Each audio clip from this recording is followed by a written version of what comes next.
welcome to the Movies Past and Present podcast. It's January 12th, 2022, and this is episode 79. I'm your host, Stanford Clark, and I'm podcasting from the crossroads of the West in beautiful Salt Lake City, Utah. Just like my blog, moviespastandpresent.com, I'll be providing recommendations, commentary, and reviews about current and classic cinema. Thanks for tuning in, and let's do this thing.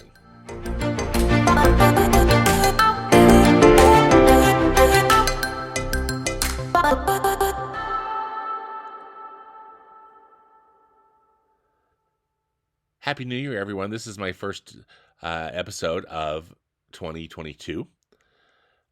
New in theaters. First off, let's start with a film that opened up last Friday on January 7th. This film is called The 355. It's a spy thriller from Universal Pictures. It's directed by Simon Kinberg. And the description of it is a dream team of formidable female movie stars comes together in a hard-driving original approach to the globe-trotting espionage genre in The 355. When a top-secret weapon falls into mercenary hands, wildcard CIA agent Mason Mace Brown, who is played by Jessica Chastain, will need to join forces with rival badass German agent Marie, who's played by Diane Kruger, former MI6 ally and cutting-edge computer specialist Kadaji, who's played by Lupita Nyong'o, and skilled Colombian psychologist Graciela, who's played by Penelope Cruz, on a lethal breakneck mission to retrieve it, while also staying one step ahead of a mysterious woman, Ling Mi Shang, who's played by Bing Fan, who is tracking their every move. As the action rockets around the globe from the cafes of Paris to the markets of Morocco to the opulent auction houses of Shanghai, the quartet of women will forge a tenuous loyalty that could protect the world or get them killed. The film also stars Edgar Ramirez and Sebastian Stan. I've not had a chance to see this movie yet. It was on the schedule last year and, shockingly got pulled. I'm interested in seeing it, and if I do, I will definitely post a review. The 355 is rated PG-13 by the Motion Picture Association for sequences of strong violence, brief, strong language, and suggestive material. Now opening this Friday, January 14th, is the reboot of Scream, the Scream horror franchise. This one is just, again, called Scream. It's from Paramount Pictures. This is directed by Matt Bettinelli, and Tyler Gillette. 25 years after a streak of brutal murders shocked the quiet town of Woodsboro, a new killer has donned the ghost face mask and begins targeting a group of teenagers to resurrect secrets from the town's deadly past. Back in this film are Neve Campbell, Courtney Cox, and David Arquette. They return to their quote-unquote iconic roles. And then a whole bunch of other people have been added to the cast. Again, being a horror film, not interested. I never saw any of those other Scream films that were big hits. Wes Craven, who was the director of the original Scream, and of course kind of was the master of horror, he died in 2015, and so clearly he was not involved at all with this project. I guess they're trying to reboot this franchise, and again, I'm going to take a pass on it. Scream from 2022 is rated R by the Motion Picture Association for strong bloody violence, language throughout, and some sexual references.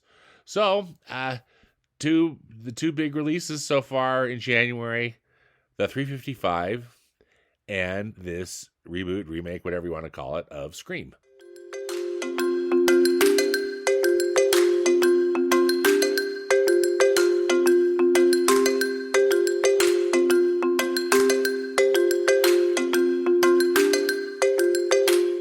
All right, well, I picked my favorite 10 films from 2021. I had posted them on Instagram a few days ago, and I'm just going to do a bit of a dissection of my list. It's a rather eclectic list, but again, subjective. These are the 10 movies that I liked the most from last year. So I'll go in backwards order. Starting with 10 is The French Dispatch. This is a movie directed by Wes Anderson, in his very quirky and signature style. I just mostly just sat back and had a blast with this movie. I was an English major in college, and the English major in me was very happy with just given how the literary focus and just how charming it was, and it was all about writing and creative endeavors told in a very artistic and creative way. Again, this film's probably not everybody. It earns its R rating, but I love the cast. I love the look of it, and again, the English major in me was very happy. Now for something completely different. At number 9, I have Godzilla versus Kong. Some of these films you probably think I've lost my mind, but I just have a soft spot. This is it's not the English major in me. I just love Godzilla movies. I'm just not sure what it is about it. Maybe just watching some of the campy ones on TV when I was a kid just got me hooked. But I thought this one really captured both Godzilla and Kong in really appealing ways. I mean, it's not brilliant in any way, shape, or form. However, one of the complaints I've had about some of these previous Godzilla movies in particular that were so focused, that were created all with CGI. I mean, honestly, I prefer the classic Godzilla from the, 50s and 60s from Japan, made in Japan, where Godzilla is literally a dude walking around in a plastic suit. But, and stomping on miniature sets. But for a CGI Godzilla and a CGI Kong, great fight choreography or animation or whatever you want to call it. Just supremely entertaining and some pretty cool sci-fi elements to this too. So Godzilla versus Kong was a big winner for me. Number 8, In the Heights. This is a musical, an adaptation of the Broadway play In the Heights, which was written by Lin-Manuel Miranda. Lin-Manuel Miranda was also involved, of course, in the creation of this film version. He even has a little small part in it. But for me, this was directed by John M. Chu, and I just felt like this film really. I felt like the John M. Chu and the filmmakers, and probably Lin-Manuel Miranda, the people involved, really understood classic Hollywood musicals. And this last year, over 2021, that was one of my film watching projects. Was watching 50 musicals and kind of doing a dissection of what makes them great, and I just thought In the Heights had really aced it. Lots of location shooting, which was a plus, because I think I always enjoy movies filmed in New York, or seeing these movies that are filmed in New York, and just some scenes in this movie were so well crafted. Particularly the musical scenes. There's one scene where the two romantic man and a woman, they're dancing on the side of an apartment building, and it's just magical. Of course you're suspending disbelief, but the way it was created, again, was very reminiscent of a classic Hollywood, specifically Fred Astaire in Royal Wedding, where he's dancing on the ceiling. Not to be confused with the Lionel Richie music video and song. But anyway, loved In the Heights. Number 7, which for me is probably the one I'm not embarrassed about it, but I kind of can't believe I put it on the list. It's Cruella, which is from Walt Disney Pictures, and it's a retelling about, it's like a backstory of the classic villain Cruella de Vil from the Disney animated movie 101 Dalmatians. And I feel like these remakes that Disney is intent on doing are so creatively bereft, and they typically spend a lot of money and bring in really great talent. But I just think if I want to, like with this one, like if I wanted to watch 101 Dalmatians, I'd watch 101 Dalmatians rather than seeing Cruella. However, this one was so delightful in that I think, number one, the casting was brilliant. Emma Stone is perfect as a young Cruella de Vil.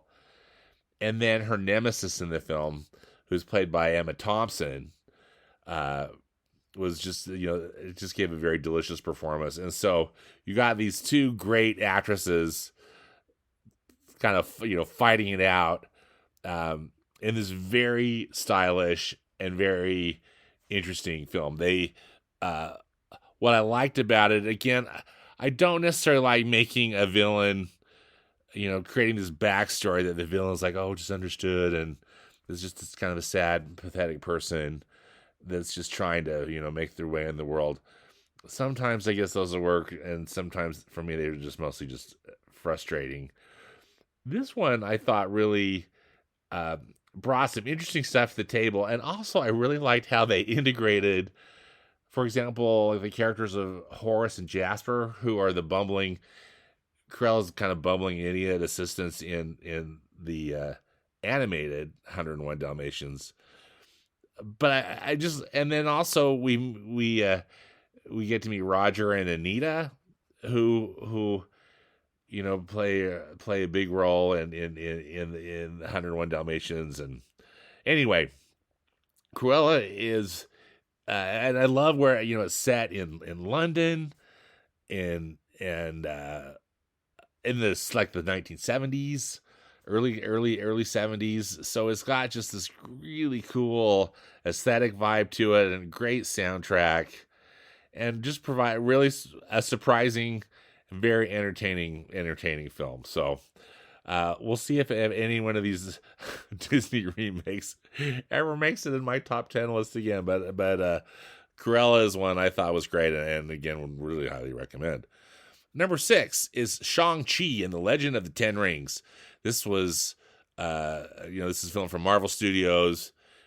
Just supremely entertaining. I love martial arts films, and this one I thought was a great combination of really impressive fight choreography and and cinematography and editing. The fight scenes were just tremendous, but the characters are so good too. Simu Liu is so great in the title role. Awkwafina is awesome. Tony Leung and Michelle Yeoh. I love the cast, and just thought it was really a well crafted movie. And sure, it's it's a Marvel movie and a comic book movie, but I thought it was a real winner, and one of my favorites of the year. Okay, now for the top 5. Number 5, I've got Encanto, which is from Walt Disney Animation Studios, and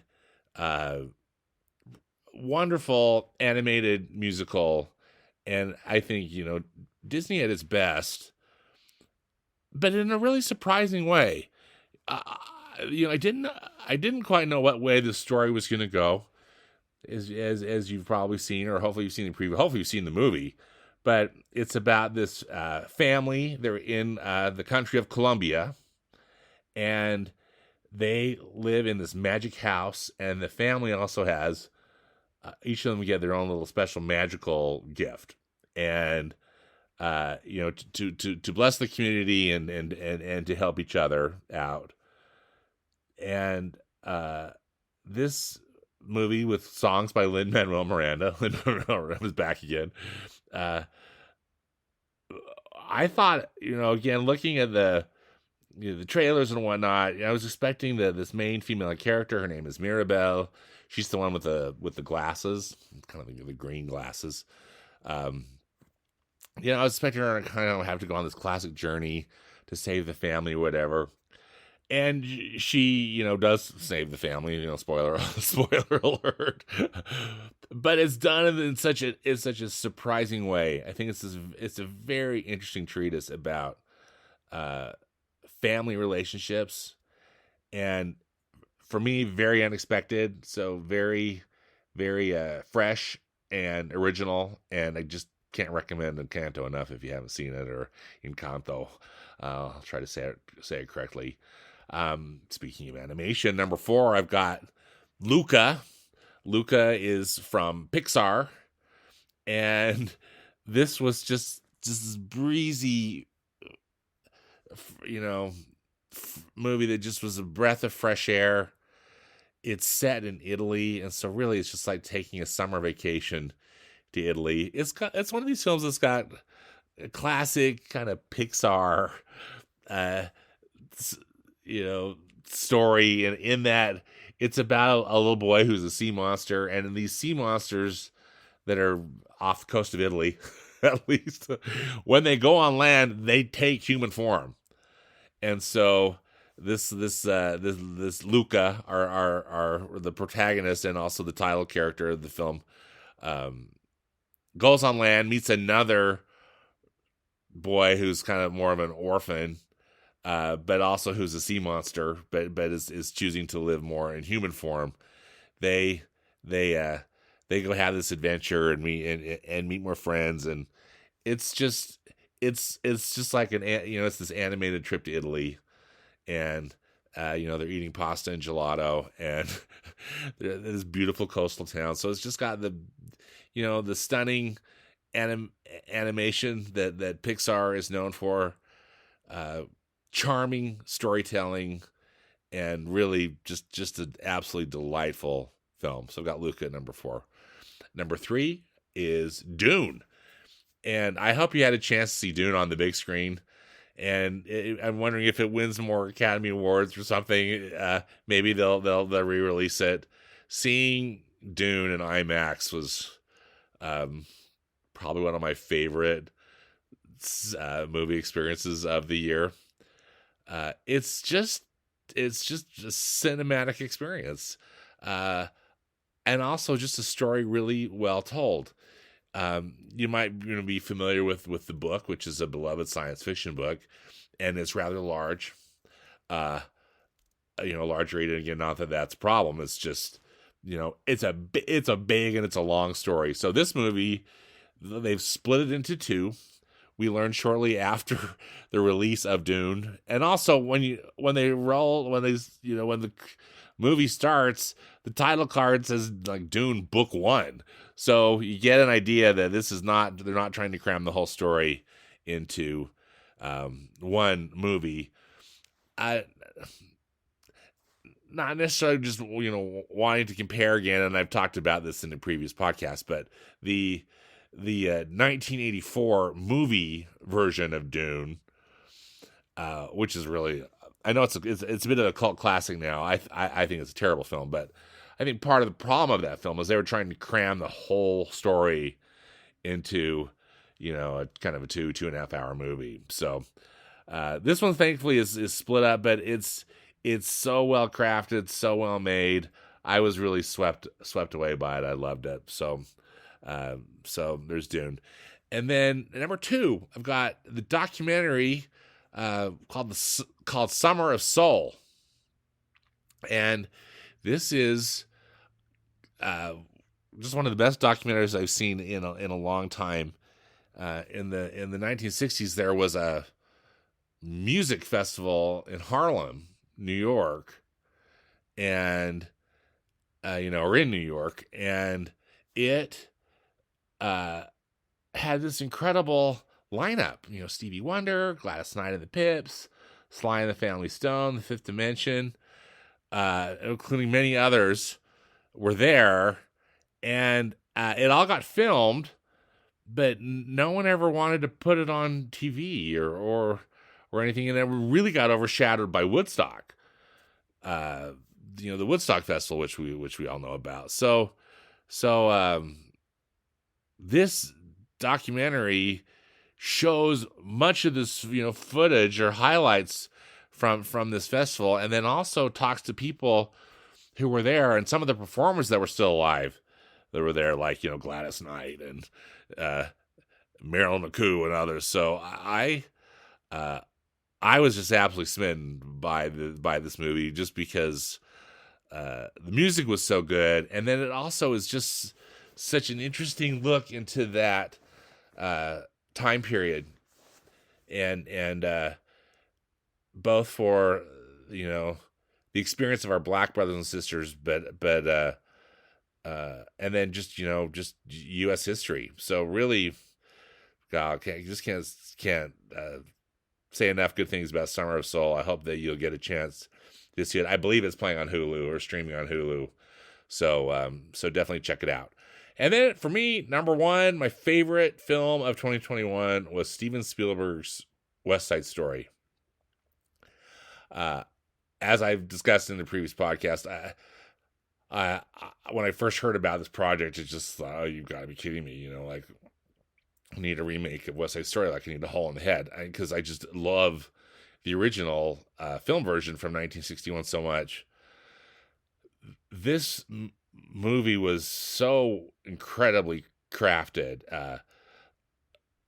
Everything was just it's a perfect movie. Of course, with the same tragic ending, which is so sad. But from the music to the performances to the choreography and everything, it's absolutely fantastic. I like to call it a revival. It's because Spielberg did not set out to remake the film, the Robert Wise and Jerome Robbins film from 1961. He was really focused on his love of the original Broadway play, and it's just it's a wonderful retelling. Screenwriter Tony Kushner made some minor modifications to the script, which I think really help it tremendously. And again, not that the other needed help, but it's so fantastic, so well crafted, and for me, it's the music, the glorious music from Leonard Bernstein. Just being able to hear that over this, this in the sound system in the movie theater. Again, and I was able to see it both in a regular screen and an IMAX, and I love them both, but just particularly the IMAX when it's turned up loud.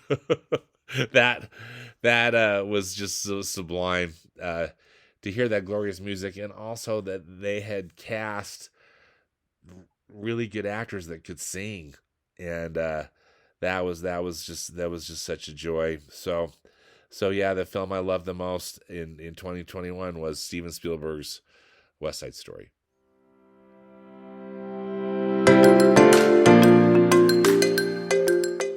Well, that does it for this episode of the Movies Past and Present podcast. Again, links and more information about the movies discussed in today's podcast can be found in the podcast notes on my blog at moviespastandpresent.com. Subscribe to the podcast on Apple Podcasts, Spotify, Google Podcasts, and Stitcher. Links are also on the blog. And please follow me on Instagram. My handle is @moviespap, as in past and present. As always, I hope you will enjoy some good movies this week, whether they be from the past or the present. Thanks so much for listening. Until next time, be safe out there and dedicate yourself to the truth.